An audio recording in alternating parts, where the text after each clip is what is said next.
வணக்கம் நண்பர்களே. இந்திய கன்னட உறவு இப்போது மிக அதிகமாக பாதிக்கப்பட்டிருக்கிறது. குறிப்பாக சீக்கியர்களை மையமாக வைத்து காலிஸ்தான் என்ற ஒரு சொல்லாடல் பயன்படுகிறது. காலிஸ்தானை ஆதரிக்கிற சீக்கியர்கள் கனடாவில் இருக்கிறார்கள். கனடாவை தலைமையிடமாக கொண்டு செயல்படுவதாக செய்திகள் வருகிறது.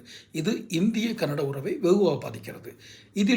இது இப்போதல்ல, 2ஆம் உலகப் போர் உச்சத்தில் கோமகதா மாறு அப்படிங்கிற ஒரு சம்பவம். கோமகதா மாறு அப்படின்னா என்ன, அது என்ன சம்பவம்?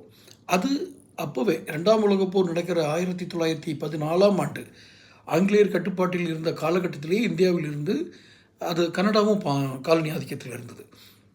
அப்போ இந்த கோமகதா மாறு அப்படிங்கிறது என்னது, அது ஏன் இந்திய கன்னட உறவில் ஒரு பெரிய அசம்பாவிதமாக கருதப்படுகிறது, இந்த வரலாறு என்ன, அதை தொடர்ந்து அடுத்தடுத்த சேனல் வீடியோக்களை பாருங்கள், சேனலை சப்ஸ்கிரைப் பண்ணுங்கள்.